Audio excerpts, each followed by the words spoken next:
Bonjour à tous, est-ce que vous nous voyez et nous entendez bien, chacun chez vous? Impeccable. Merci à tous et à toutes. Oh là, plein de réponses, parfait. Bonjour, je suis très fier de vous présenter et d'introduire, même si c'est un petit peu en retard, ce premier Ergon Café destiné aux non-vétérinaires, même si, a priori, quelques espions titulaires d'un doctorat ont réussi à s'inviter. On est ravis, vous êtes a priori, bon, pour l'instant 90, mais on a plus de 220 inscrits. C'est un carton plein pour ce premier Ergon Café ASV. Ce qui confirme la pertinence de ce thème, la surcharge mentale. Et ce thème, comme toujours avec Ergon, il est venu du terrain, de notre quotidien. Je vais déjà remercier le focus group de Super ASV qui nous a aidé à le concevoir. Audrey, Céline, Charlène, Marjorie, Nathalie, Virginie, qui est toutes là, je suppose, et qui ont travaillé avec nous à la définition de ce thème et du contenu de ce premier Ergon Café ASV. On est parti du quotidien, de ce télescopage permanent entre les fonctions métiers et les fonctions managériales. Et on s'est dit que ça valait le coup de prendre de la hauteur, de se questionner sur les ressorts mentaux de ces difficultés qu'on rencontre, que vous rencontrez en tant qu'ASV au quotidien. Pourquoi c'est aussi difficile? Et pour ça, on a fait appel à Gaël Alain. Gaël Alain est donc docteur en psychologie cognitive, expert en charge mentale et en gestion de l'attention. Il est chercheur associé à Grenoble École de Management, auteur de plusieurs ouvrages sur le sujet. Et il est attaché beaucoup au concept d'écologie mentale, dont il va peut-être nous parler un peu. Il va nous parler de notre cerveau, de comment mieux l'utiliser au travail, et il sera accompagné en animation de Laurence Potvin, que vous voyez sur la droite, qui sera la modératrice de vos questions. Donc c'est peut-être elle qui vous répondra ou qui vous demandera de préciser vos éléments. Avant de démarrer, je remercie bien sûr toute l'équipe Ergon, Virginie principalement, Virginie Ferry, qui est non pas ASV, mais notre non-vétérinaire, directrice du groupe vétérinaire Eolia, membre invité du conseil d'administration d'Ergon, qui a organisé tout ça avec nous, et Elodie, qui a bien sûr coordonné, comme d'habitude, en bonne petite fée, toute la mise en place. Notre partenaire pour cet événement, c'est Boehringer Ingelheim, qui nous permet de vous offrir ce webinaire gratuit. Normalement, les Ergon Café, il y a une petite participation aux frais. Là, c'est gratuit pour tous et toutes. Donc, merci d'être venus aussi nombreux.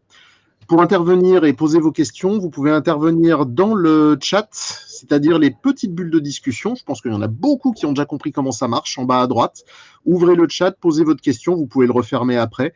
Laurence triera, sélectionnera les questions et elles seront posées à la fin. Voilà, je vous remercie encore tous et toutes d'être là et je laisse la parole à Gaël pour la présentation.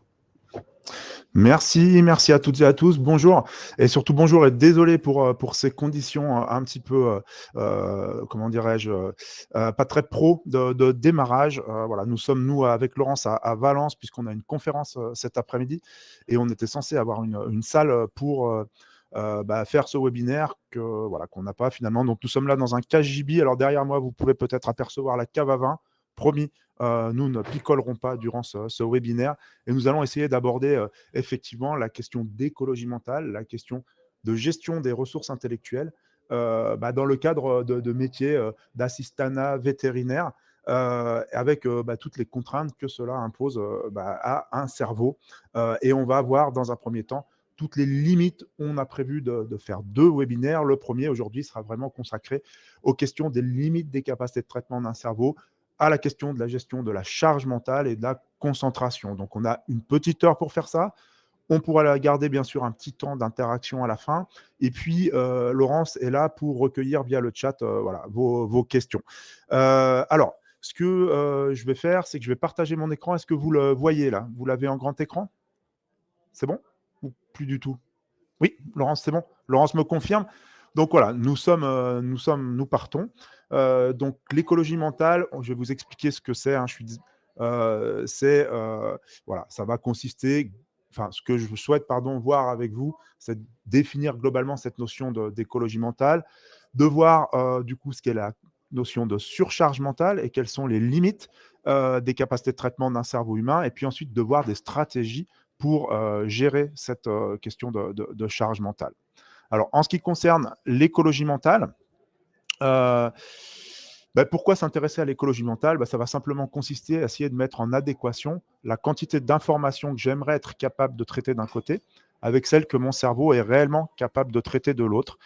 Et on va voir que ce décalage fait un petit peu mal qu'effectivement, on vit aujourd'hui dans un monde hyper stimulant hyper connecté, évidemment, ça n'aura échappé à personne, hein, un monde dans lequel il faut collaborer. Bref, il y a un décalage énorme entre la quantité d'infos, les différents flux d'informations que nous souhaitons traiter à un moment donné et les capacités réelles d'un cerveau humain. Donc, globalement, vous allez le voir, hein, ce webinaire va être placé sous le signe d'être raisonnable pour essayer de limiter ce décalage. Alors, qu'est-ce qui explique évidemment ce décalage? Je l'ai évoqué, hein, c'est ce monde ultra stimulant dans lequel nous vivons, ultra connecté. Je suis moi-même chercheur à Grenoble dans une chaire dans laquelle on s'intéresse à la transformation digitale des entreprises.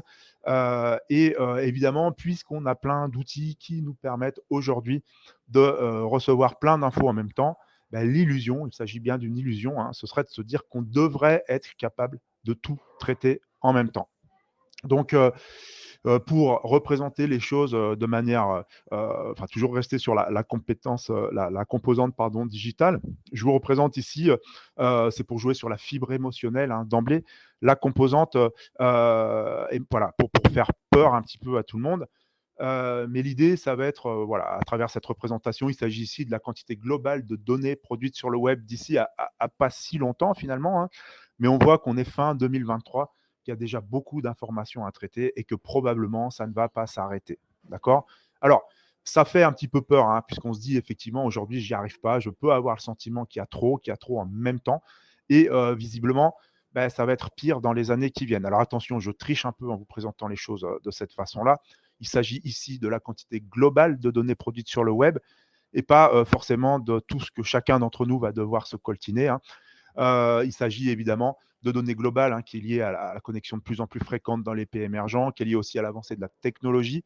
Les machines elles-mêmes produisent des données, bien sûr, maintenant. Et de toute façon, on ne va pas passer trop de temps pour savoir si c'est beaucoup, si c'est énorme, cette quantité de données produites sur le web, puisque le problème, il n'est pas là. Il n'est pas dans la technologie, il n'est pas dans la quantité intrinsèque de données.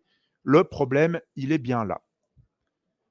Est-ce que tout le monde voit ce dont il s'agit, cette espèce de masse grisâtre qui s'affiche en haut à gauche de votre écran? Ouais. Alors, on a démarré un petit peu vite, hein, mais il y avait des prérequis pour participer à ce webinaire, hein, c'est-à-dire qu'il faut un certain nombre d'équipements. OK?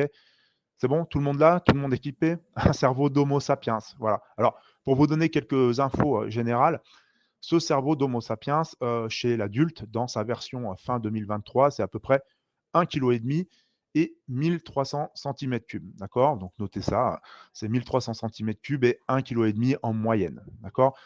Mais plus important peut-être pour nous aujourd'hui, c'est l'idée que ça fait 200 000 ans que c'est comme ça. Alors, on pourrait pratiquement arrêter la présentation à ce stade, hein, c'est-à-dire que 200 000 ans, voilà, c'est juste, enfin, si aujourd'hui on a de difficultés, c'est juste que l'on s'évertue à faire faire à cette machine que l'on a entre les deux oreilles tout un tas d'activités aujourd'hui qui sont plus tout à fait les activités pour lesquelles il a été conçu à l'origine, d'accord?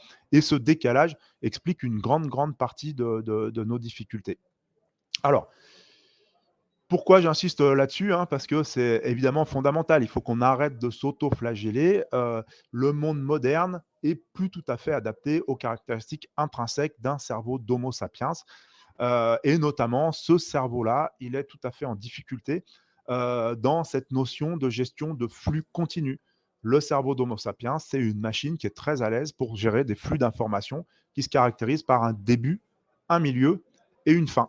Et vous voyez bien le décalage qu'il existe là, du coup, quand je vous décris les choses comme ça, entre ces caractéristiques physiologiques et le monde tumultueux dans lequel vous vous trouvez dans vos cliniques, hein, c'est-à-dire à gérer de la multi-activité, à passer du soin à de l'administratif, à passer de l'administratif, j'imagine aussi à une partie commerciale. Bref, tout ça, ça fait beaucoup de flux simultanés et le cerveau est très en difficulté pour gérer tout ça. Alors, il y a quand même quelques solutions, hein. On est là aussi avec Laurence aujourd'hui pour vous apporter des solutions. Et notamment, vous allez voir que ce cerveau, on peut le leurrer par moment, on peut lui permettre de, artificiellement certes, mais de recréer ce début, ce milieu et cette fin surtout. Et notamment, moi je pense à une première technique que je vous donne comme ça. Alors évidemment, ce n'est pas transcendant, hein, mais par exemple, moi je fais des bonnes vieilles to-do list, vous savez, des listes de tâches à effectuer. C'est le Moyen-Âge, hein, je fais ça papier-crayon. Et puis, eh bien, le fait voilà, une fois que j'ai fini quelque chose, je le raye, hein. Mais le fait de rayer, il y a un petit côté jouissif là derrière. Et vous voyez bien, surtout, c'est une indication très claire qui est donnée à mon cerveau de dire arrête de t'occuper de ça et passe à autre chose. D'accord? Alors, d'ailleurs, la première chose que je fais sur ma to-do list, c'est de marquer faire la to-do list. Et ça, je le raye direct. Mon cerveau est content, il libère des endorphines et il fonctionne mieux. D'accord? Il n'y a pas de mal à se faire de bien. Et puis, du coup, quand voilà, il y a plein de choses comme ça qu'on va pouvoir essayer de mettre en œuvre. Alors, vous allez me dire, dans nos entreprises, dans vos services, dans vos cliniques, on arrive tous à s'arranger à peu près des informations qui sont complètement terminées. Celles qui sont très compliquées à gérer, ce sont les informations qui sont dans un état intermédiaire. Le dossier sur lequel il manque 2 ou 3 éléments pour pouvoir le terminer, ou le dossier sur lequel il faudrait que je dispose de 2 heures devant moi pour m'y mettre vraiment. Et ça, en fait, on est victime là aussi d'une fonction frontale tout à l'avant de notre cerveau qu'on appelle dans notre jargon des sciences cognitives, on appelle ça la mémoire prospective, qui est, on va beaucoup parler de cette partie avant du cerveau, notamment dans les préconisations et dans les stratégies qu'on va vous demander de mettre en place. Mais notamment, cette mémoire prospective, ça se met en place au fameux âge de raison, vers 7 ans. Voilà, c'est avant 7 ans. Je ne sais pas si vous avez de jeunes enfants à la maison, mais les enfants vivent dans l'instant présent. C'est-à-dire que quand ils sont contents, par exemple, ils sont contents tout de suite, là, en même temps. Et quand, au contraire, eh bien, voilà, quand ils sont en colère, là, maintenant. À partir de 7 ans, la structure frontale progressant, c'est là qu'on devient capable de se faire du souci pour ce qui risque de se passer par la suite. D'accord?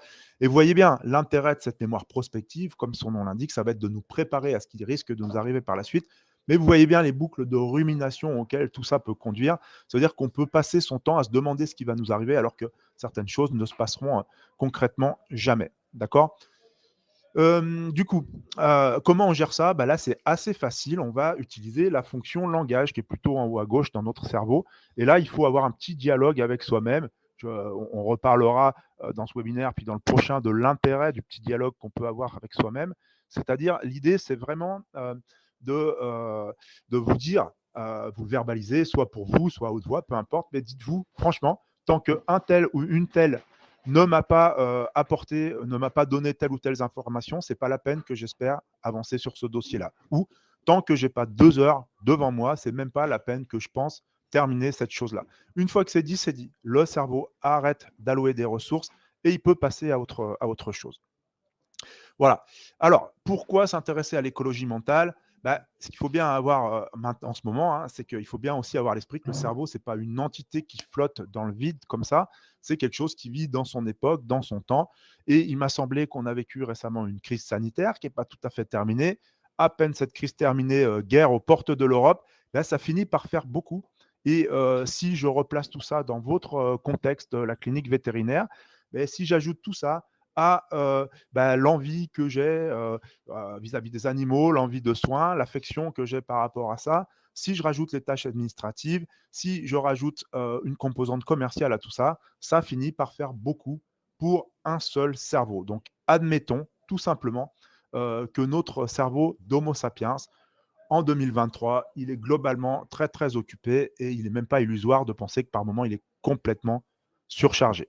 Donc, ce que je vous propose de faire maintenant avec Laurence, c'est de voir concrètement comment on peut essayer d'améliorer la situation, comment en mettant en place des stratégies vertueuses de gestion de l'information, comment on pourrait améliorer tout ça. C'est bon, Laurence, est-ce qu'il y a déjà des questions ou des choses de ce type-là? C'est bon? Ok, alors je continue.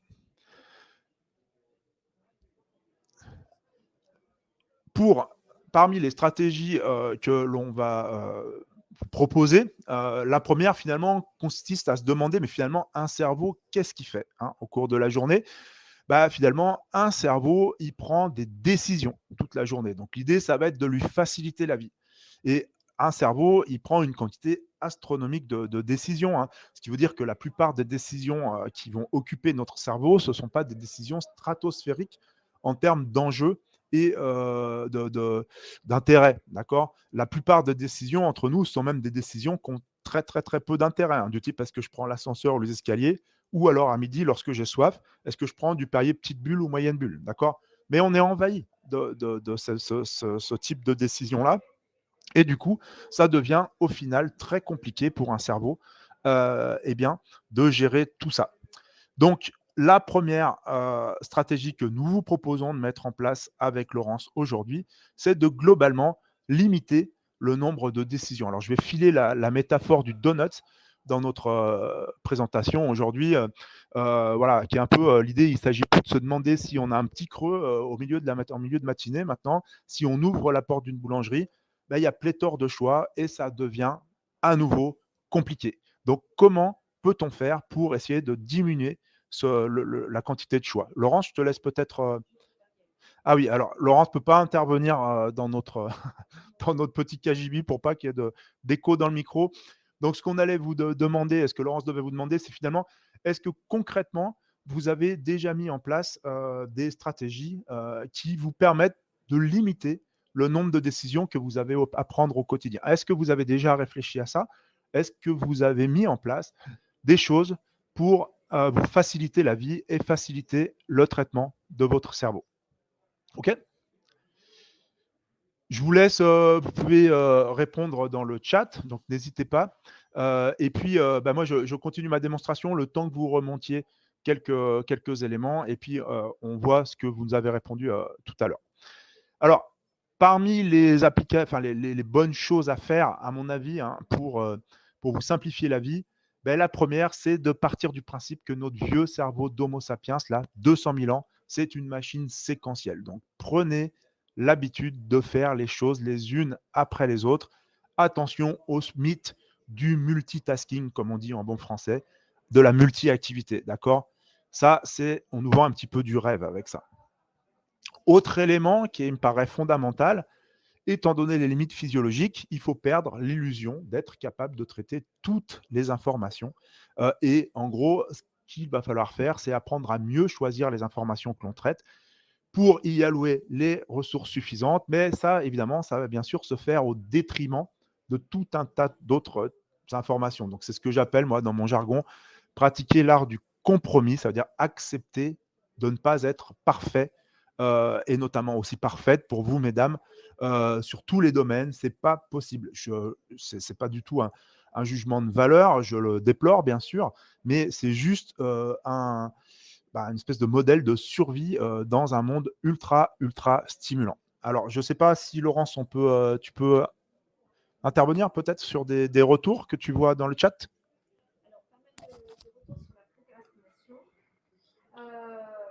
Ensuite, on a l'utilisation d'Ajava. Je ne sais pas si on t'entend, Laurence, dans le... Non, je ne crois pas.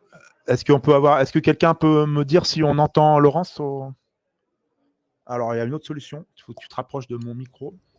Non, en effet, on n'entend pas très bien Laurence, mais par contre, si elle prend ton micro, ça va aller. Voilà.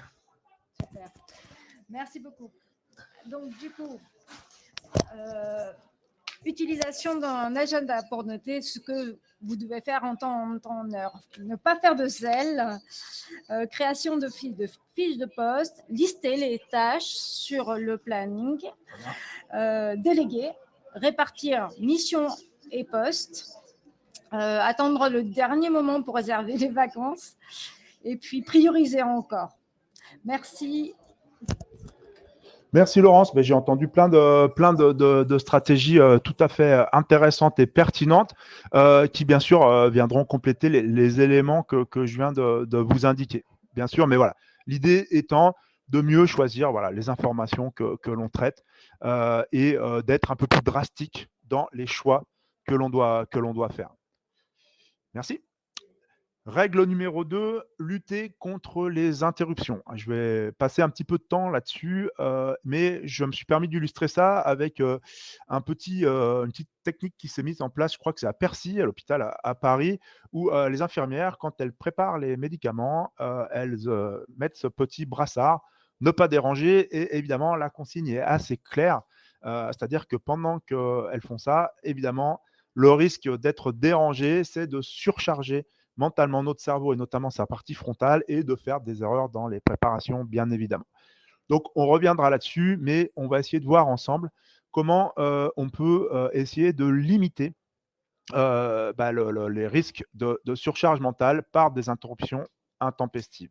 Alors, je fais juste un petit détour pour vous parler de concentration, d'accord, et notamment de la notion de focalisation attentionnelle, c'est-à-dire qu'est-ce qui se passe quand mon cerveau, euh, bah, quand j'ai besoin de me concentrer. Évidemment, se concentrer, ça va consister à essayer de réduire un petit peu le champ des possibles et à dire de manière un peu claire à son cerveau, c'est à ces informations-là spécifiquement qu'il faut que tu t'intéresses et évite de traiter tous les autres éléments. Voilà.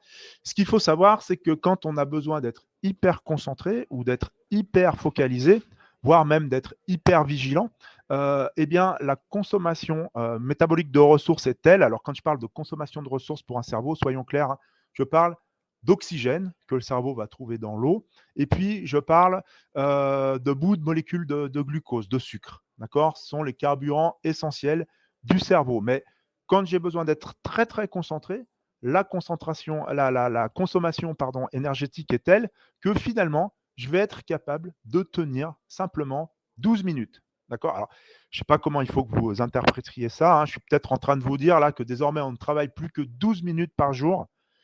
Je ne sais pas si c'est une mauvaise nouvelle. Non, ce n'est pas ce que je veux dire. En tout cas, ce que je veux dire, c'est que ce mode ultra concentré, ultra vigilant, c'est un mode dépannage que j'ai à ma disposition lorsque je dois prendre une décision, lorsque il faut que je termine un dossier, par exemple, mais c'est absolument pas un mode de fonctionnement pérenne. Et en tout cas, je ne peux pas du tout espérer avoir besoin d'être hyper concentré ou hyper focalisé toute la journée. Ce n'est absolument pas gérable intellectuellement. Du coup, ce qu'il faut essayer de faire, c'est non pas d'avoir besoin d'être hyper concentré, mais simplement d'avoir besoin d'être bien engagé dans ce que l'on fait. D'accord? Et voilà, ça veut dire que je vais soutenir ma période d'hyper-concentration avec de l'expérience, de l'expertise, des savoir-faire qui, eux, mobilisent beaucoup moins de ressources et qui vont me permettre de tenir dans la durée. Mais même si j'ai besoin d'être simplement bien engagé dans ce que je fais, eh bien, les ressources sont tout à fait limitées. Ce qui fait que là, je vous ai représenté le fruit de recherche que nous avons effectué à Grenoble, dans la chaire à laquelle j'appartiens. C'est une tâche de vigilance ici, c'est tout simple. Hein. On plaçait les gens derrière un écran d'ordinateur sur lequel on faisait flasher soit des séries de chiffres, soit des séries de lettres. Et par exemple, dans les situations dans lesquelles on faisait flasher des séries de chiffres, alors à des endroits aléatoires de l'écran, on demandait simplement aux gens, par exemple, à chaque fois que tu vois le 12 apparaître, le plus vite possible sur une touche. Et on voit que dans ces conditions, hein, alors que la tâche est facile, les gens sont calmes, ils sont bien concentrés, on les rémunère même pour faire ça, puisque c'est des tâches qui sont toujours un peu fastidieuses, les tâches de concentration, on voit qu'au bout de 25 minutes, les gens, globalement, sont déjà 30% plus lents pour détecter leur 12 qu'ils ne l'étaient au départ.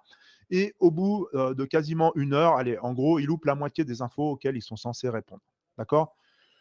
Bon, ça fait un petit peu peur, hein, cette chute drastique de performance, mais le cerveau fonctionne comme ça sur une tâche qui n'a aucun intérêt. Il faut bien le reconnaître. C'est difficile de rester performant dans la durée parce que le coût du maintien de l'attention est bien supérieur à ce que l'on est capable de mobiliser comme énergie. Alors là, vous voyez bien ce qui se passe, hein, c'est-à-dire que je parle, et on voit, j'imagine, où on peut deviner où vous en situez dans votre courbe d'attention. Et ce que je vous propose de faire là pour illustrer ça, c'est de changer un petit peu de registre et je vous propose un petit tour de magie. Alors, j'espère normalement le son devrait fonctionner, mais même s'il n'y a pas de son, c'est pas très grave. En plus, la vidéo en anglais, mais peu importe, c'est visuel. C'est un tour de changement de couleur de carte à jouer. D'accord?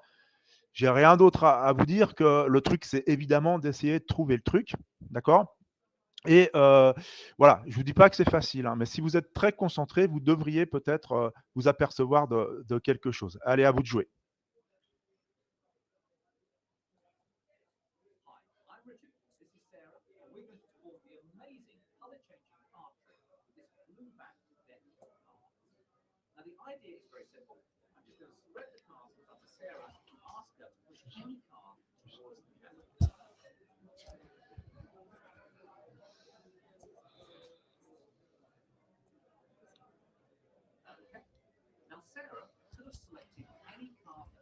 Il y a une personne qui dit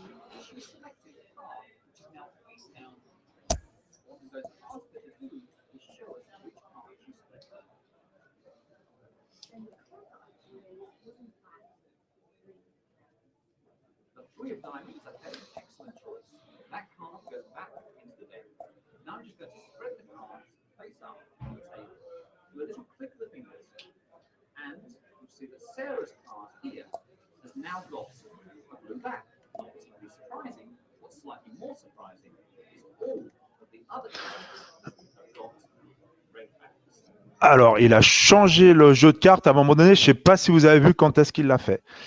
Bon, mais peu importe le tour de cartes. Est-ce que vous avez vu tous les changements entre le début et la fin? Il y a eu 4 changements dans la vidéo. On vous la repasse en plan plus large.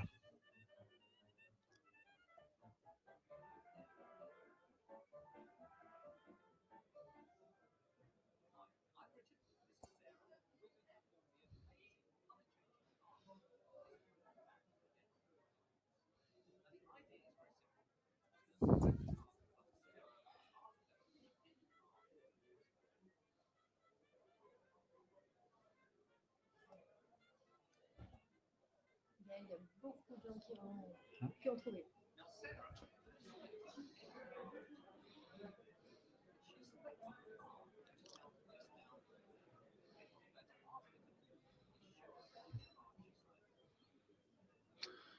Alors, le tour était hors champ, on ne pouvait pas le voir là.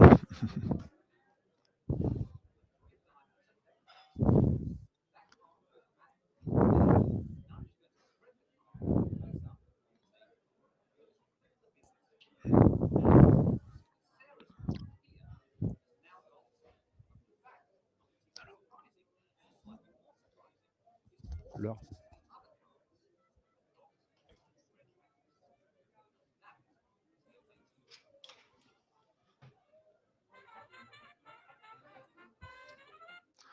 Alors, c'est énervant hein, pour ceux qui n'ont pas trouvé. C'est énervant, mais c'est normal. C'est ce qu'on appelle la cécité au changement. D'accord? Donc voilà, il ne faut pas s'auto-flageller. Hein. On voit surtout que c'est tout à fait normal quand notre cerveau est occupé à chercher quelque chose. On voit que toutes les informations contextuelles qui ne sont pas censées avoir beaucoup de pertinence pour lui ne sont pas traitées, en tout cas pas profondément traitées. Enfin, en tout cas, j'aime bien cette illustration et ce passage par la magie parce que ça illustre la vitesse et la facilité avec laquelle notre cerveau est dépassé par ce qui lui arrive. D'accord? Donc, on n'est pas en train de se prendre la tête sur la stratégie de sa clinique dans les 3 ans qui viennent. On n'est pas en train de prendre une décision sur une médication ou sur un accompagnement d'un animal ou du propriétaire d'un animal. On est simplement en train d'essayer de percevoir des choses. Et on voit que déjà, ça, c'est très, très difficile. Donc, on voit bien ce que je vous expliquais tout à l'heure, toutes les limites des capacités de concentration. Et il y a Laurence m'a fait remarquer qu'il y a une question qui est arrivée sur le chat. Oui, évidemment, plus j'aime ce que je fais, plus je suis motivé, plus ça va être facile de mobiliser les ressources, bien évidemment. Mais quand je fais des activités fastidieuses, eh bien, ce moment de décrochement, il arrive encore plus vite. Et on voit bien tous dans nos métiers qu'on a tous des situations dans lesquelles, par moment, on n'est pas sur son activité passion. On est un petit peu dans le dur. Et d'où l'intérêt d'être très, très vigilant et de perdre l'illusion d'être capable de faire plein de choses en même temps. J'observe là juste un tout petit moment de silence parce que pour que vous demandiez un petit peu ce que sont ces 30%. Et ça, c'est assez fondamental dans ma démonstration d'aujourd'hui. Finalement, ces 30%, au-delà de l'augmentation dans la cotisation Ergon en 2024, je crois. Non, c'est plus. Non, je rigole. C'est 30%.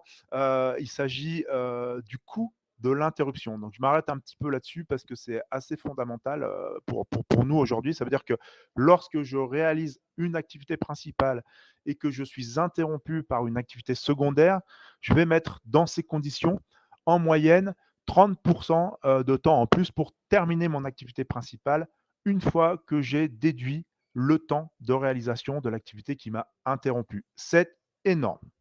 D'accord ? Je vous dois quelques explications sur la manière expérimentale et scientifique dont on obtient ce type de résultat-là. Je vous les donnerai après, mais je vous dois aussi quelques explications sur ce que sont ces 30% dans la réalité. D'accord ? Parce qu'évidemment, il s'agit d'une moyenne. Et comme toutes les moyennes, ça va recouvrir finalement des situations assez variées. Évidemment, le coût de l'interruption dans la réalité, il dépend de ce que je suis en train de faire. D'accord ? Et parfois, force est de constater que ça ne tombe pas trop mal. Je suis interrompu alors que je n'étais pas en train de faire grand-chose. Si, rassurez-moi, ça vous arrive quand même de temps en temps, non ? Ou je suis interrompu alors que je suis en train de réaliser une activité complètement routinière. D'accord ? Si je marche et que vous me posez une question, a priori, je suis capable de vous répondre. D'accord ? Et dans ce cas-là, oui, le coût de l'interruption, il va être quasiment négligeable. Mais en revanche, quand ça tombe moins bien, parfois, le coût de l'interruption peut être largement au-delà de ces 30%. Alors, c'est quoi quand ça tombe moins bien ? C'est notamment quand je suis en train de manipuler les informations. Je prends souvent cet exemple, finalement, qu'est-ce que c'est que la manipulation mentale d'informations ? Moi, j'ai un fiston qui est encore jeune, avec qui je me souviens avoir dû faire des soustractions il n'y a pas si longtemps à la main. C'est chiant, hein, les soustractions à la main, je ne sais pas si vous vous souvenez, il faut poser une retenue. Voilà. Eh bien, typiquement, lorsqu'on est interrompu dans une soustraction avant qu'on ait posé sa retenue, c'est mort. La soustraction, on doit la reprendre au début. Et dans ces conditions-là, le coût de l'interruption est très largement supérieur, même à 50%. D'accord ? Donc la question que vous devez vous poser, que l'on doit tous, je crois, nous poser dans le monde du travail, c'est de savoir finalement au quotidien, et ne prenons pas comme exemple la journée la plus catastrophique possible, ni la plus cool, mais finalement au quotidien, qu'est-ce qu'il nous reste comme moment sans aucune interruption ? Et je vous pose particulièrement les questions, qu'est-ce qui reste à un assistant ou une assistante vétérinaire dans son quotidien comme moment dans lequel il n'y a pas, j'imagine, un vétérinaire qui est en train de lui demander un truc, quand il n'y a pas un client qui passe un coup de fil pour prendre rendez-vous ou parce qu'il a un souci ou un doute avec son animal, etc. etc. Voilà. Donc la question, c'est vraiment d'essayer de réfléchir à une manière de fonctionner qui limiterait drastiquement les interruptions. Laurence, il y a quelques éléments ? Oui, j'ai déjà des retours. Donc la pause déj. Ensuite, nous avons le télétravail. Ça dépend pour les enfants. Je ne commenterai pas tout. On revient sur la pause déj et le télétravail. Ok, ça c'est pour les moments où il n'y a pas trop d'interruptions, c'est ça ? Donc voilà, mais en tout cas, l'idée à ce stade, c'est aussi de réfléchir à finalement quelles sont vos principales sources d'interruption au quotidien. Voilà, et de nous demander finalement, dans un deuxième temps, qu'est-ce qui pourrait limiter ces interruptions. Donc, ce que j'aimerais que vous puissiez faire à ce stade, c'est prendre conscience, d'une part, de l'illusion du multitasking. On vient de le voir avec les limites des capacités de traitement de notre cerveau. D'essayer de lutter contre l'immédiateté, ça c'est assez fondamental. On a des outils, des gadgets numériques notamment, qui nous stimulent en permanence. Ce n'est pas parce qu'on est stimulé en permanence qu'on se doit de répondre à tout ça en permanence. C'est complètement illusoire tout ça. Et puis surtout, prenez le temps, mais j'imagine qu'il faut faire ça équipe par équipe, clinique par clinique. Ici, on plante des banderilles simplement qui vont nous permettre d'améliorer les choses, mais essayez dans un premier temps de lister quelles sont les principales sources d'interruption que vous subissez au quotidien. Mais quand je dis que vous subissez, n'oubliez pas celles que vous fabriquez aussi. On se place évidemment tous assez volontiers en tant que victimes d'interruption. On oublie au passage qu'on est chacun d'entre nous des gros fabricants d'interruptions par rapport à notre entourage et nos collègues. D'accord ? Et Laurence, tu me reproches souvent d'ailleurs de t'interrompre, je le sais. Là, je vais t'interrompre. D'ailleurs, parce qu'on a des retours sur la sollicitation des vétérinaires quand ils sont avec des clients, téléphone, les accidents en salle d'attente, les pannes d'imprimante, mais bien sûr aussi la pause n'est pas un moment de travail. Je crois qu'il y a un message qui doit passer peut-être, effectivement. Mais en tout cas, vous voyez bien que une fois qu'on a cette liste, c'est pour ça que c'est important de faire cette liste des principales interruptions. Et ensuite, il va falloir qu'on réfléchisse à la manière de les traiter. D'accord ? Alors ça pourrait nécessiter un atelier en tant que tel, mais je vous donne quelques éléments. Dans la liste que vous venez, que Laurence vient de nous énoncer et que vous avez saisie, il y a des choses qui sont effectivement ultra importantes, qui relèvent de l'urgence. Quand il y a un problème dans la salle d'opération, j'imagine que c'est prioritaire et qu'il faut que vous veniez donner un coup de main au vétérinaire. Il y a probablement plein de choses là-dedans qui le sont beaucoup moins et qui peuvent être temporisées. Donc, je pense que la première chose à faire, c'est ce que j'ai marqué comme dernier point, peut-être essayer de vous fabriquer des plages de concentration de 20 à 25 minutes, durant lesquelles la règle, c'est de n'avoir à votre disposition que les infos dont vous avez besoin pour avancer sur votre sujet du moment. Ces plages de concentration, voilà, vous pouvez essayer d'en avoir, je ne sais pas, 2, 3 le matin, 1 ou 2 l'après-midi. Ça, c'est à vous de voir en fonction des spécificités de votre métier, de la clinique, etc. Mais quand vous êtes dans l'état, voilà, souvenez-vous de l'image tout à l'heure de l'infirmière qui prépare ses médicaments et vous ne souhaitez pas être interrompu, il faut que ce soit matérialisable. Il faut qu'il y ait un signal social ou une entente au sein d'un service qui dit de telle heure à telle heure, il n'y a pas d'interruption de l'assistante parce qu'elle est sur la compta, elle est je ne sais pas quoi. Mais évidemment, vous allez me dire, dans la vraie vie, ça ne marche pas et il y a ces situations d'urgence. Donc, du coup, ça va être le travail juste en amont, c'est de bien déterminer quelles sont les raisons valables qui permettent de casser ces plages de concentration. Voilà, s'il y a une urgence absolue, on casse ces plages de concentration. Je peux vous donner un exemple, moi, qui n'a rien à voir avec celui d'une clinique vétérinaire, mais il se trouve que moi, je suis le maire de ma commune. Et là, je sais que j'interviens aujourd'hui avec vous. Là, on enchaîne avec une conférence tout à l'heure. Voilà, je ne vais pas pouvoir. Il y a plein de choses qui peuvent se passer dans ma commune et qui nécessiteraient statutairement l'intervention du maire. Je ne vais pas pouvoir répondre, être disponible en permanence. Mais par contre, je sais que si je dois intervenir, moi, je vais recevoir un SMS intitulé urgent avec un numéro de téléphone du secrétariat général ou d'un des adjoints à rappeler. Voilà. Et mon seul souci, c'est de checker ça.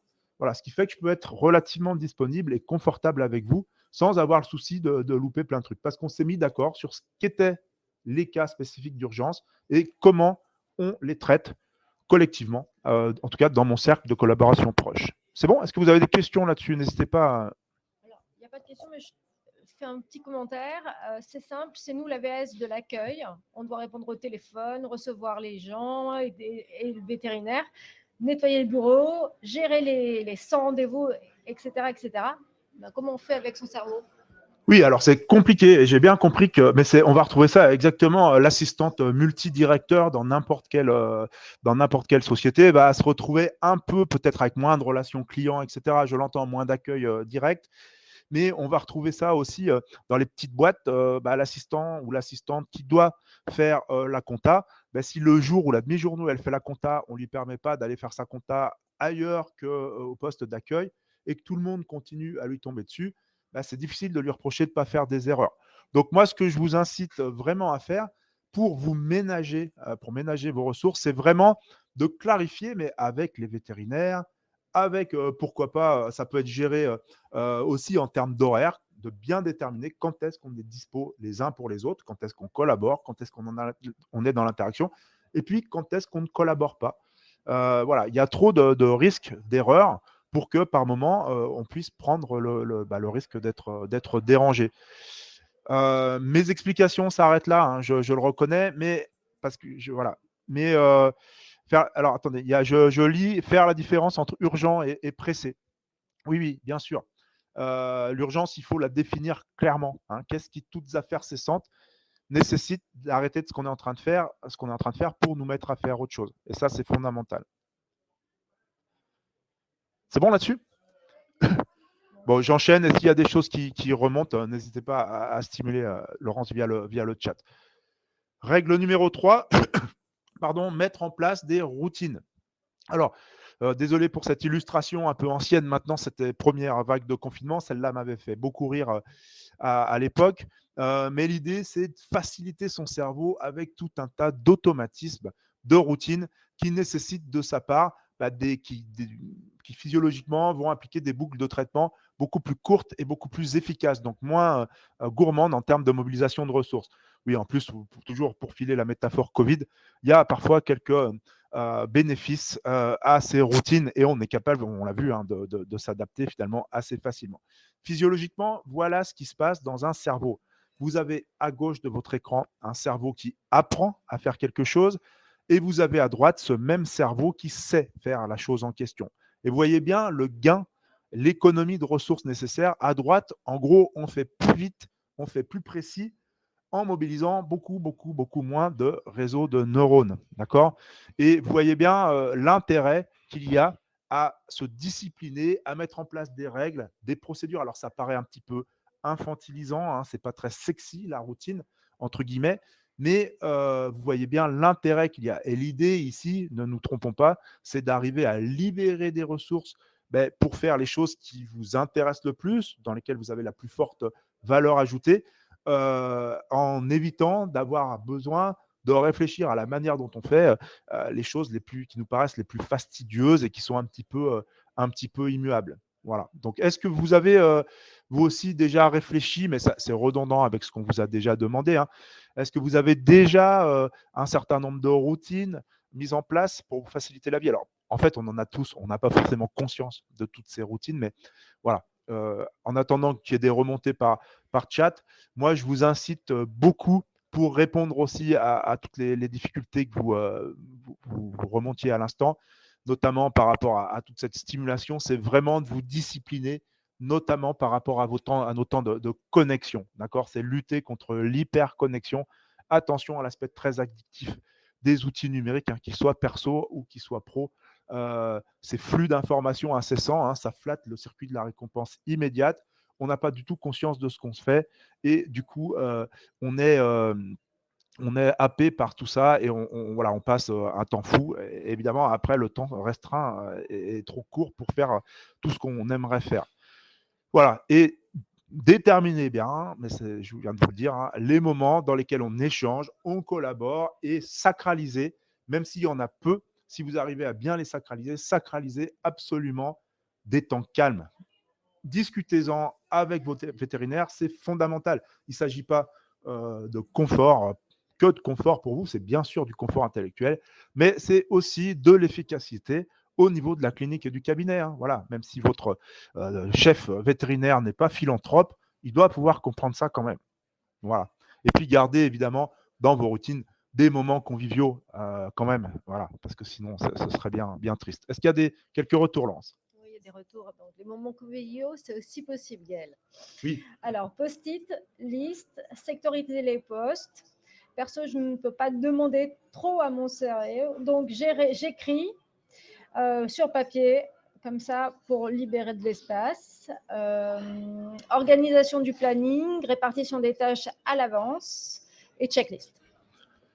Effectivement, tout ce qui est planification, etc., ça a un réel intérêt voilà, ça évite les interruptions ultérieures si on s'est bien mis d'accord à l'avance sur la manière dont on fonctionne. Il restera toujours les urgences que l'on aura aussi déterminées un peu à l'avance. Et puis, les moments conviviaux où ça part un petit peu en live de temps en temps, et heureusement. Voilà. Et du coup, à propos de ces routines, Laurence? Ah, tu as une question encore, Laurence? J'ai encore un petit retour, excuse-moi, à te donner. J'avais un retour sur 20-25 minutes de concentration. C'est vraiment pas possible. La plage est trop grande, surtout quand on est un ou deux. Eh bien, si 20-25 minutes, c'est pas possible, faites moins. Voilà, je ne peux pas vous dire mieux. Mais en tout cas, il vaut mieux, ne serait-ce que des temps de 5 minutes parfaitement sacralisés et efficaces qu'il va falloir évidemment un peu multiplier. En tout cas, ce qu'il faut éviter, c'est de se dire je vais m'y mettre 2 heures.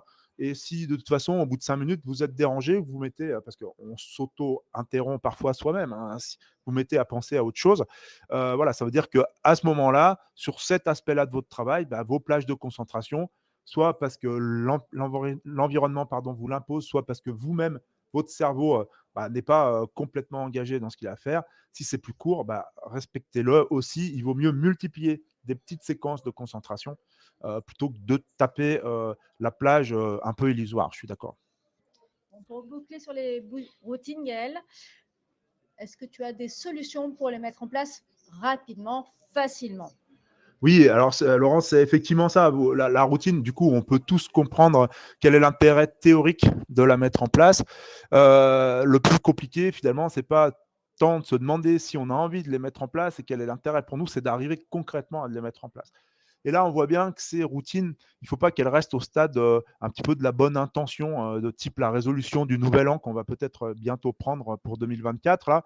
Il ne s'agit pas de se dire, tiens, je vais me mettre à l'aquagym tous les jours de telle heure à telle heure parce que ça sera bon pour moi. Ça, on sait très bien que ça tient 1 semaine, 2 semaines. Puis au bout de la 3e semaine, c'est pas qu'on ne voit plus l'intérêt d'y aller. À l'aquagym, c'est qu'on ne prend plus simplement le temps de le faire. Donc, Quand on veut mettre en place une nouvelle pratique, il y a quelque chose qui est intéressant, c'est d'utiliser l'aspect associatif de notre cerveau. Et par exemple, si vous dites je veux me faire une petite pause relaxante le matin pour reprendre un peu d'énergie, voilà, ne vous dites pas ça va être de 10h à 10h05, mais ça va être à chaque fois que je vais prendre mon café, je vais l'associer ça à la pause café ou à la pause thé du matin. Et à ce moment-là, le lien va se faire tout seul, la routine va s'ancrer dans notre habitude préexistante et ça va nous dispenser de devoir penser à ce qui est le plus compliqué finalement dans les routines. Voilà, en gros, la routine du donut, c'est que vous arrêtez de réfléchir, vous dites moi j'en prends toujours un au chocolat. Dernière règle que je voulais voir avec vous, je regarde juste l'heure sur ton ordinateur. Voilà, je finis dans le temps qui nous est imparti. Et puis, comme on a démarré en retard, si vous pouvez, bien sûr, on reste un petit peu. Voilà, on prend le temps avec Laurence de rester sans problème pour répondre à vos questions. Mais pour les gens qui auraient des contraintes à midi et demi, je termine mon raisonnement et après, on aura le temps d'échange. Impliquer notre lobe frontal, d'accord, qui correspond à la partie avant de notre cerveau, qui correspond véritablement à notre centre de décision, à notre chef d'orchestre. Comme vous pouvez le constater, cette partie frontale, c'est une partie qui est relativement externe dans notre cerveau, c'est le cortex frontal, donc de toute façon, toute la partie corticale est externe, mais en termes, si on revient un petit peu en arrière, en termes de développement de l'espèce, c'est aussi la dernière à être apparue. Chez nous, le lobe frontal, c'est à peu près un tiers du cortex. Là où vous devez le savoir mieux que moi, j'imagine, les vétérinaires, mais je crois que sur les grands primates, on est même parfois à un 20e seulement, un 10e ou un 20e. Je n'ai plus tout à fait les chiffres en tête. En tout cas, Homo sapiens, énorme excroissance frontale. Et puis, ce lobe frontal, c'est aussi le dernier à être structuré dans le développement d'un individu. Voilà. Et la fin de la maturité frontale, elle est relativement tardive, 24-25 ans. OK. Chez l'adolescence, selon l'OMS, l'Organisation mondiale de la santé, c'est 12-24 ans. Les gens qui ont des ados parmi nous à la maison, là, c'est une mauvaise nouvelle. Ça veut dire qu'on fonctionne avec des individus qui ont des cerveaux qui ne sont pas finis. Alors, je vous laisse trouver les mots pour leur expliquer. Parfois, dans les comportements, on s'en rend bien compte quand même. Voilà. En tout cas, c'est important. Ça veut dire que si ce lobe frontal, c'est le dernier à être mature, c'est le dernier à être apparu en termes d'évolution de l'espèce, ça veut dire aussi qu'il est un petit peu long à la détente, globalement. D'accord. C'est forcément des boucles de traitement plus longues qui vont devoir être mobilisées pour le stimuler. Et ce qui fait que si on vit dans un monde où on privilégie l'ultra-réactivité, un monde un peu dans lequel vous vivez, on saute du tac au tac, on est toujours en réaction, on a aussi tendance à court-circuiter toujours cette partie frontale parce que finalement, elle n'a pas le temps de donner son avis sur ce qui se passe autour de nous. Donc, on va voir finalement que ce lobe frontal, c'est hyper important pour qu'il puisse jouer son rôle de chef d'orchestre, que l'on ait à chaque fois dans les parties importantes de notre job, c'est qu'on ait un objectif tout à fait clair. En gros, je suis juste en train de vous expliquer que c'est plus facile de chercher quelque chose de trouver quelque chose, quand on sait ce qu'on cherche, c'est juste ça, plutôt que quand on ne sait pas. Et puis, ce lobe frontal, il va lui falloir du temps. Oui, Laurence. Du coup, moi, je voudrais savoir si tu as des recommandations pour le mobiliser. Oui, alors ce que je propose de faire avec vous, c'est de vous donner une petite méthode finalement de temporisation quand vous avez l'impression que vous êtes un petit peu sous l'eau, que ça devient compliqué. On verra à l'occasion du deuxième webinaire d'autres types de stratégies, parce que vous allez voir surtout que pour que notre cerveau gère bien les informations, par moment, il faut le laisser tranquille. C'est ce qu'on appelle dans notre jargon le mode par défaut. Ça veut dire qu'il faut des temps d'ennui, des petits temps de relâche intellectuel, y compris des temps très courts, de quelques dizaines de secondes parfois. C'est assez fondamental, mais avant d'arriver sur cet aspect qu'on verra en janvier, je vous propose une stratégie que vous pourrez mettre très concrètement en place, qui est une méthode de concentration qui vise à remobiliser la partie frontale de votre cerveau. Et voyez que ce n'est pas facile de la mobiliser, cette partie frontale. Je ne sais pas si vous trouvez l'erreur là, finalement. Et tant que votre lobe frontal n'est pas capable de vous dire attention, l'erreur n'est peut-être pas là où tu la cherches, et effectivement, elle n'est pas dans la suite de l'être du bas. C'est bon, vous l'avez ? Le double E. Voilà, on voit que la mise en route du lobe frontal est toujours un petit peu lente. Donc, les temps de silence, les temps de calme, y compris dans les moments d'interaction, quand vous êtes en réunion, quand quelqu'un balance une bonne idée, prendre quelques minutes pour calmer le jeu, c'est tout à fait fondamental pour maintenir une bonne performance intellectuelle. Et du coup, pour mobiliser efficacement ces neurones, eh bien, écoutez, moi, je vous propose, pour terminer, en fait, 5 questions à vous poser, qui est une méthode que j'ai appelée la méthode CoPro pour concentration professionnelle, c'est un acronyme. C'est 5 questions, d'abord très générales, puis très spécifiques, que je vous incite à vous poser avant de démarrer une activité qui nécessite d'être bien concentré ou activité dont vous savez qu'elle va mobiliser quand même un certain nombre de ressources. C'est absolument pas quelque chose à systématiser, c'est quelque chose à faire quand vous en ressentez le besoin, vous avez l'impression que vous êtes un petit peu en difficulté. Donc, 5 questions à vous poser. La première, c'est un décompte, 5, 4, 3, 2, 1, et je démarre ce que j'ai à faire. C'est au départ une méthode que j'ai développée pour faire de la prévention des risques sur le terrain, pour éviter que les gens qui s'apprêtent à faire un mouvement qui va s'avérer inadapté ne le fassent. On est d'accord qu'une fois que le mouvement est parti, et ça, j'imagine les vétérinaires le savent bien, c'est difficile de le réfréner. Mais du coup, qu'est-ce que j'aurais pu faire juste avant pour éviter que ce mouvement parte? Eh bien, c'est cette méthode CoPro. Mais ça marche aussi pour la concentration en général. Donc, la première question à vous poser en 5, c'est le contexte. Dans quel état d'esprit vous êtes? D'accord? C'est bien sûr le contexte en général, mais c'est beaucoup le contexte intérieur. Est-ce que vous êtes frais, dispo? C'est le matin, vous êtes motivé, vous avez une intervention qui va vous intéresser, etc. Ou au contraire, est-ce que vous avez déjà fait plein de choses dans la journée, qu'on est plutôt en fin d'après-midi, que vous commencez à être émoussé? Voilà, c'est hyper important de se demander comment je me sens. Parce que si la réponse à cette question, c'est je me sens vraiment pas bien, l'idée, c'est peut-être de ne pas faire la chose en question, tout simplement pour ne pas prendre de risques. Okay. Donc, en 5, le contexte. Quel est mon état d'esprit? En 4, le O de la méthode CoPro, le premier O, c'est l'objectif. Cet objectif, je vais le visualiser. Quel sera l'état de mon problème une fois qu'on aura terminé l'intervention, une fois que j'aurai terminé ma paperasse, une fois que j'aurai répondu à ce client. D'accord? Cet objectif, je le visualise. Mon lobe frontal, on l'a vu tout à l'heure, il marche qu'à ça. Plus l'objectif est clair, plus il est précis, plus c'est facile pour lui de jouer son rôle de chef d'orchestre.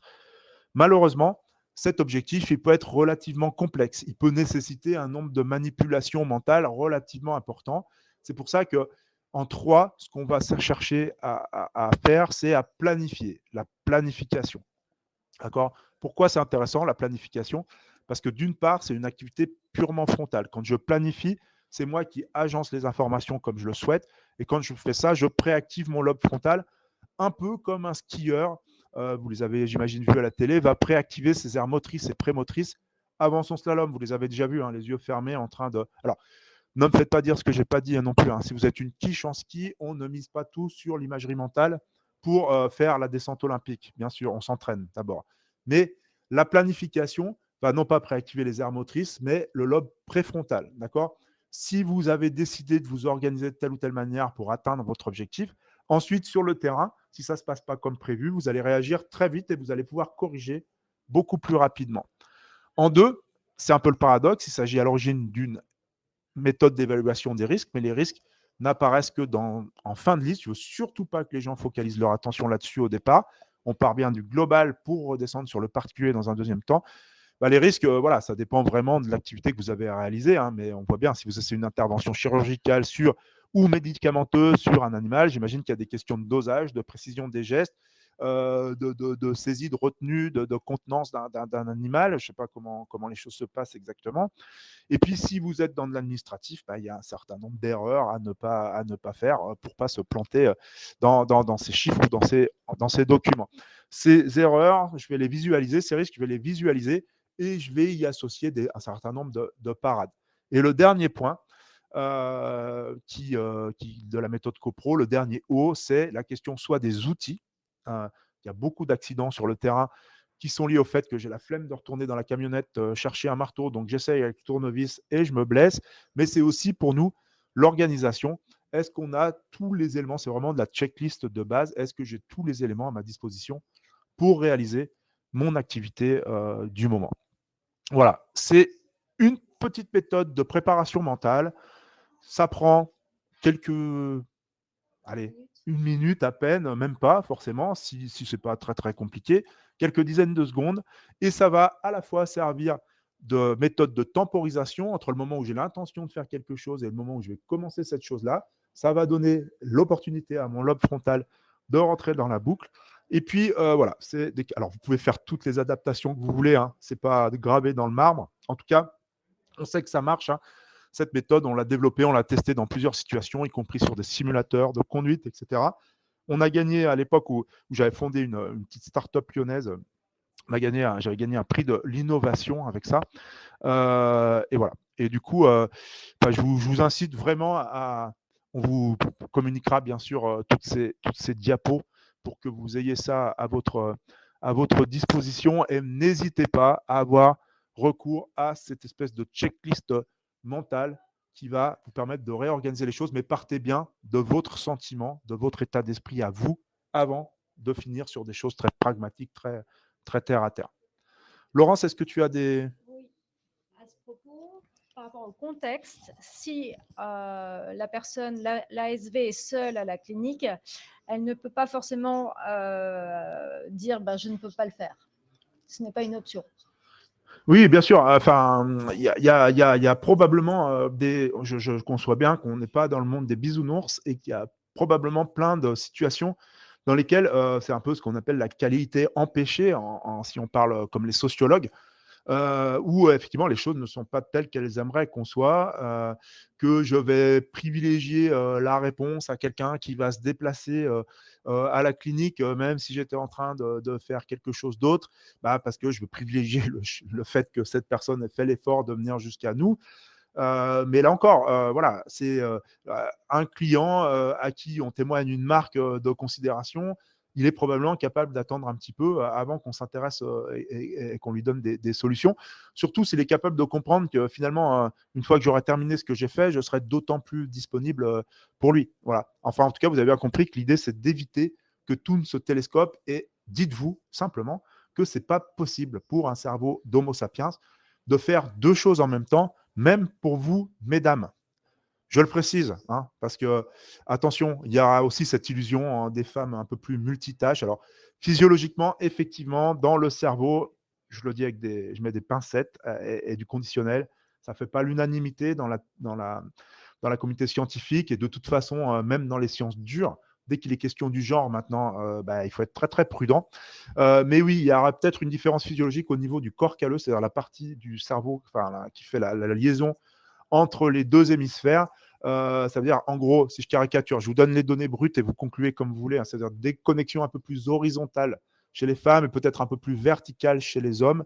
Voilà. Mais même avec des connexions un peu plus horizontales, c'est-à-dire théoriquement une plus facile communication entre un hémisphère et l'autre chez les femmes, vous ferez toujours, mesdames les assistantes vétérinaires, toujours moins bien deux choses en même temps que si vous aviez le loisir de les faire une par une.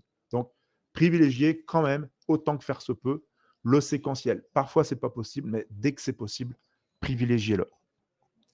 Je reboucle un peu là-dessus. Est-ce que tu as des conseils techniques quand on est en surcharge parentale et en surcharge mentale au boulot?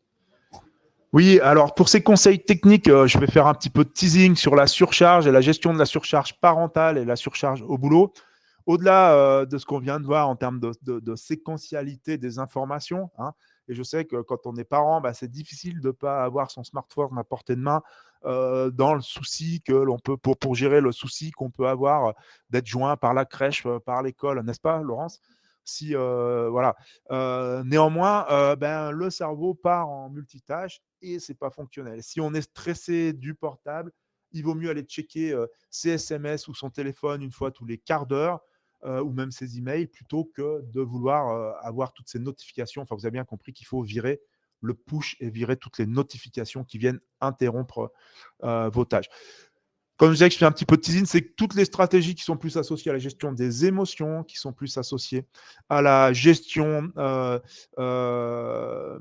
des stratégies, des différents types d'exercices qu'on peut faire en fonction de l'effet qu'on veut obtenir sur son cerveau, soit d'ailleurs pour se calmer, effectivement, pour s'apaiser, soit au contraire, parfois pour remobiliser des ressources.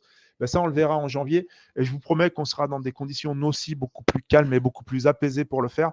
parce que là, je ne me serais pas du tout vu le faire là maintenant. Je sais pas si, j'espère que vous n'entendez pas le brouhaha trop derrière, mais c'est c'est compliqué. Voilà. Je termine avec mes donuts et on aura terminé, Laurent, sur le gros de l'intervention. On peut ouvrir pour des questions. Bah, mobiliser son lobe frontal, prendre le temps de réfléchir par rapport à sa consommation de sucre. Moi, je suis très gourmand. C'est aussi être capable de me dire, finalement, est-ce que tu ne ferais pas mieux de prendre un fruit? Et à ce moment-là, si je prends ce temps-là, que je mobilise mon lobe frontal, ces donuts, malgré leur belle couleur, ils perdent toute leur saveur. Et j'ai même plus besoin de prendre toujours le même, j'en prends plus du tout, en me disant, t'es bien assez grassouillet comme ça. Voilà. Juste pour terminer, si l'intervention vous a plu, je vous répète, je m'excuse encore, et nous sommes entièrement fautifs sur ces trucs-là. Voilà, quelques petites ressources d'un auteur, ma foi, fort sympathique, et surtout, Ergon et nous-mêmes avons le plaisir de vous donner accès, mais ça, c'est des choses qu'on verra la prochaine fois, à des ressources qui vont vous permettre justement de vous relaxer, des petites pauses pour calmer le jeu. Je ne les décris pas complètement aujourd'hui parce que ça sera très associé au thème de janvier. Mais si pour une raison X ou Y, vous ne pouvez pas être là en janvier, voilà, vous pouvez d'ores et déjà accéder à quelques petites ressources qu'on met à votre disposition sur le site internet Mental Echo. Voilà. Est-ce que je propose, il y a déjà des questions, Laurence, mais peut-être qu'on peut ouvrir. J'arrête de partager. Et voilà. Tac, tac, tac. Alors, si je fais ça, arrêtez le partage. Voilà. Et on vous retrouve. Est-ce qu'il y a des gens peut-être qui veulent prendre le micro? Est-ce qu'il y a des questions par chat? Ou là, je pense que vous pouvez ouvrir le micro si vous le souhaitez, ou le chat reste bien sûr ouvert si vous avez des questions à nous poser, si vous voulez des précisions. Voilà.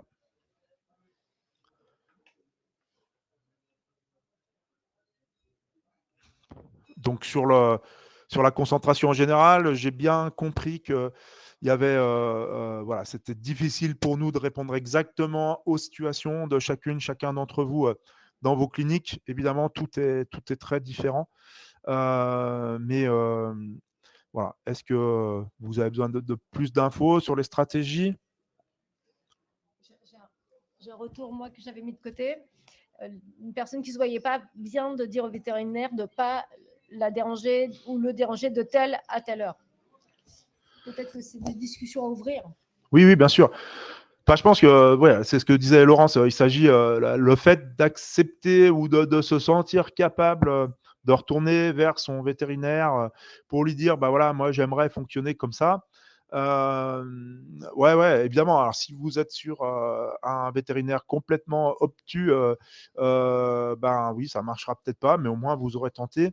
Si vous ouvrez avec ça une petite brèche et que ça pousse à avoir une réflexion sur la manière dont on travaille les uns avec les autres, notamment sans s'interrompre mutuellement toutes les 30 secondes. Je pense qu'on a tous, absolument tous à y gagner. Vous, bien sûr, en termes de confort, en termes de plaisir, soyons fous, mais votre vétérinaire aussi, je le répète, en termes d'efficacité. Plus vous serez plus vous serez dans ce que vous faites, plus vous serez présente à votre tâche et moins dispersée intellectuellement, et mieux ce sera pour tout le monde, sans aucun doute. Sans aucun doute.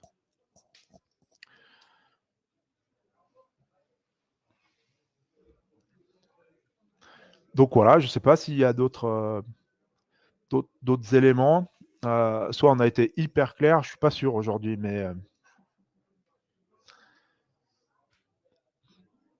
on a un vétérinaire, Cyril, avec nous. Peut-être que votre avis peut être intéressant aussi, c'est ça? Alors, d'ailleurs, il y a une question, Cyril. Comment identifier ce qui doit être fait? Je ne le vois plus. Vas-y, Laurence, si tu peux. Je peux leur faire entendre, si tu veux. Ouais. Je me disais, il y a des tâches, en effet, qui doivent être faites au calme et d'un seul tenant, et il y a des tâches, j'ai bien vu les commentaires, où on n'a pas de choix. Il faut que ça soit découpé par petits bouts. On ne peut pas se bloquer du temps pour le faire. Typiquement, ça va être, je sais pas, préparer les soins aux animaux hospitalisés. On n'a pas de choix. On peut pas se dire, tiens, je vais me bloquer 2 heures le matin pour tout préparer. Non, ça va arriver au fur et à mesure. Donc, comment est-ce qu'il y a des tris, des choses qui peuvent être faites entre, tiens, ça c'est une grosse tâche, il faut que je la découpe en petites, ou ça c'est une grosse tâche, je peux pas la découper, il faut que je me concentre 2 heures, quitte à demander télétravail ou autre pour le faire. Ouais. Mais en tout cas, dans l'absolu, enfin en tout cas, le sujet mérite réflexion. Il y a probablement pas de solution absolument parfaite, mais il y a probablement des pistes d'amélioration. Et à partir du moment où on intègre, hein, c'est pour ça que j'ai pris le temps de vous expliciter le coût de ces interruptions, hein, les 30%. Alors, je ne vais pas du coup expliquer, contrairement à ce que je vous avais promis, la manière dont on obtient ça. Mais en fait, on obtient ça de manière expérimentale, hein. On met les gens devant des écrans d'ordinateur, enfin face à des écrans d'ordinateur dans des box d'expérimentation. On a des salles pour ça à Grenoble. On va leur demander de traiter des infos sur Internet, enfin sur Internet, sur des pseudo-sites Internet qu'on a construits pour ça, de répondre à des questions. Et pour la moitié des gens qu'on va tester, on va introduire des interruptions. D'accord ? Soit sous forme de pseudo-emails qu'on va balancer à tel ou tel moment, soit en faisant autour d'eux du bruit pour casser leur plage de concentration. Et nous, ce qu'on mesure à la fin, c'est juste la qualité des réponses qui nous sont données et en combien de temps elles ont été données. D'accord ? Ce n'est pas du tout une vue de l'esprit. Donc, dans une clinique vétérinaire, au final, comme dans toute entreprise, je crois, à mon sens, qu'il n'y a pas vraiment de gain de, allez, appelons ça comme on veut, mais confort intellectuel, productivité, qui soit finalement aussi peut-être, je ne dis pas que c'est facile, mais aussi abordable que de se poser la question de savoir comment on peut éviter de s'interrompre en permanence. Voilà. Donc, il n'y a pas de monde parfait. C'est sûr que des interruptions, il y en aura toujours, et quitte à ce qu'on en crée par moment, parce qu'on trouve que c'est un peu trop calme, hein. Donc, mais voilà, Cyril le disait, bah, il y a des choses qui vont être découpées, mais si ce découpage, je l'intègre dans mon activité et que je ne le subis pas, il est plus agréable que si bah, dès que je commence à faire un truc, évidemment, il faut que je le lâche pour me mettre à faire autre chose. Mais voilà, on peut travailler sur des séquences, on l'a vu courtes, mais voilà, autant que faire se peut, allouons toutes nos ressources à une seule activité en même temps, parce que sinon le cerveau n'y arrive pas.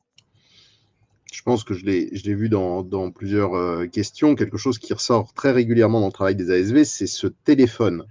Le fait de gérer un accueil téléphonique et de devoir faire autre chose en même temps. Est-ce que tu as des exemples dans d'autres univers professionnels comment font des gens pour gérer un accueil téléphonique et autre chose? Est-ce que c'est illusoire? Est-ce qu'il faut que dans les cliniques véto, on se résolve à dire non, un téléphone, ça ne peut faire que ça et pas d'autre chose en même temps?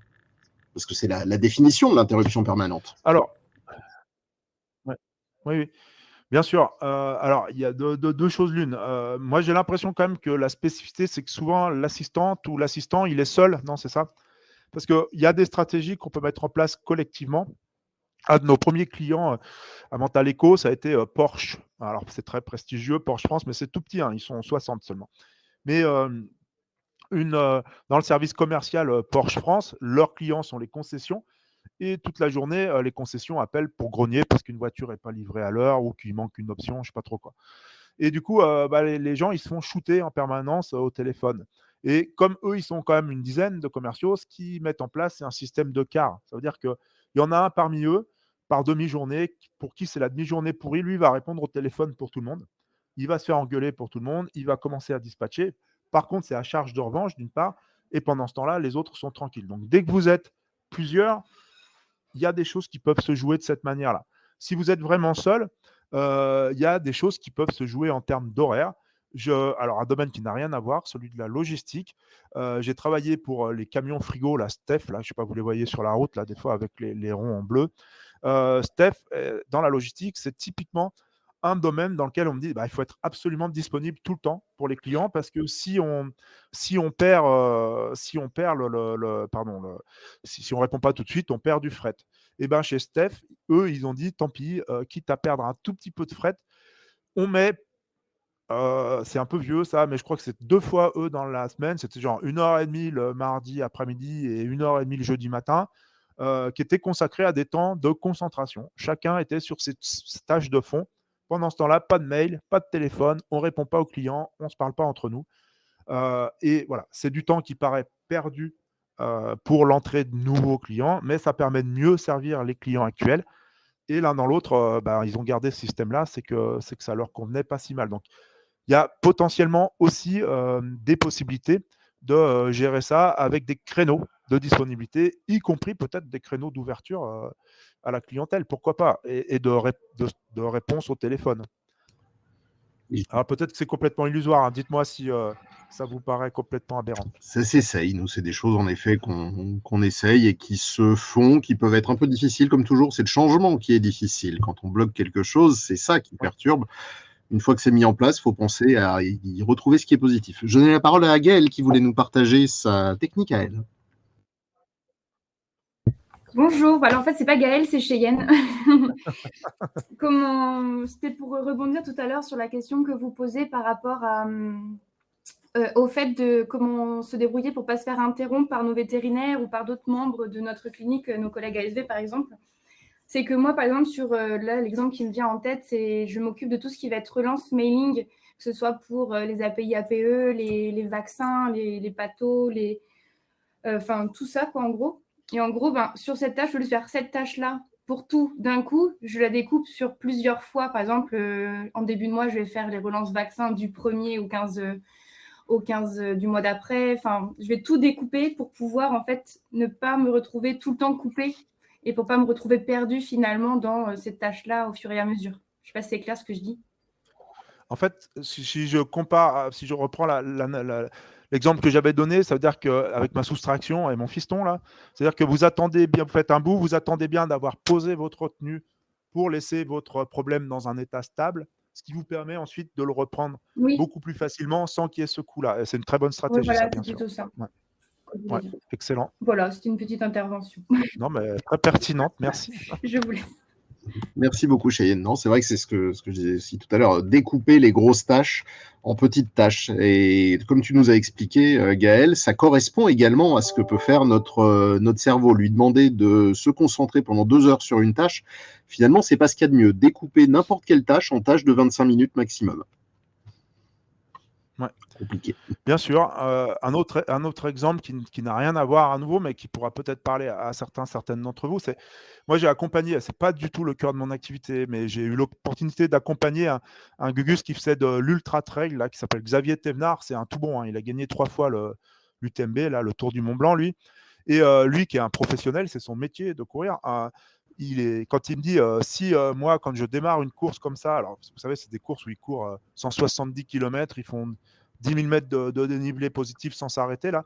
Mais même un type qui est ultra préparé, il me dit si moi, mon objectif de départ, c'est de me dire je dois courir pendant 170 km, je ne pars pas. Hein. Donc, il va décomposer son activité et il va être bloqué sur des temps de passage à tel ou tel endroit. Voilà. Et il va décomposer comme ça son activité en sous-séquences qui sont beaucoup plus motivantes et qui vont lui permettre d'aller de l'avant malgré tous les aléas qui vont pouvoir se passer dans une course. C'est un peu éloigné de votre domaine, mais vous voyez l'idée, c'est de se dire, si on perd l'idée qu'on peut consacrer 2 heures à une activité, parce que physiquement, concrètement, ce n'est pas possible, à la fois pour des questions de gestion de ressources mentales, mais aussi parce que de toute façon, il y aura trop d'interruptions. Voilà. Si j'arrive à planifier, à me dire je vais d'abord faire ci pendant ce temps-là, et ce temps-là, il est petit, mais je le consacre qu'à ça, et je rappellerai les gens s'il y a eu un coup de fil entre-temps, eh bien, ça va vous redonner un peu de la proactivité, vous allez avoir le sentiment de reprendre du contrôle, et voilà. Et quand vous reprenez du contrôle, vous reprenez du plaisir, hein, tout simplement. Il n'y a rien de pire que d'avoir l'impression d'être transbahuté d'une activité à l'autre en permanence et d'avoir l'impression de subir. C'est absolument ce qu'il faut éviter. C'est parfait. Eh ben, merci Gaël, on a rattrapé nos 8 minutes de retard. Merci à ceux qui sont restés un peu plus tard et on va pouvoir clôturer.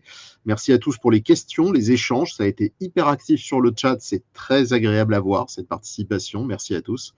Je vous rappelle que la deuxième session, c'est donc le 11 janvier 2024. Le webinaire sera gratuit également sur les stratégies de gestion, donc de la charge mentale et de la concentration. Gaël vous a déjà fait un petit teasing de ce qui va vous attendre. Pensez à vous y inscrire. Il faut se réinscrire au deuxième. Vous allez recevoir l'invitation probablement cette semaine. Donc, inscrivez-vous pour bien être tenu au courant de l'activité 2024. Je remercie donc de nouveau le partenaire de cet événement qui est Boehringer et nos partenaires annuels d'Ergon qui nous accompagnent à longueur d'année pour nous permettre de vous proposer des événements variés. MSD, IDS et TVM, Dome Pharma. Pour 2024, on vous a prévu un programme excellent comme d'habitude, terrible, plein de choses à voir. Donc regardez bien sur le site de l'association ce qui vous attend. Et on vous rappelle, donc Ergon est ouvert non seulement aux vétérinaires, mais également à tous les acteurs de l'entreprise vétérinaire. Les ASV sont désormais les bienvenus pour l'ensemble de nos événements, pour l'ensemble de nos activités, pour l'ensemble de nos échanges. Même si des sujets s'adressent plus veto, plus ASV, vous trouverez toujours quelque chose d'intéressant à trouver. Voilà, merci à tous. Merci beaucoup à Gaël et à Laurence. Et rendez-vous en janvier. Passez une très belle fin d'année, belle fête, joyeux Noël tous en famille. Et on va retourner dans notre monde d'interruption permanente parce qu'il y a les clients qui sont arrivés et qui patientent. À bientôt. Merci beaucoup. Bon courage. Au revoir.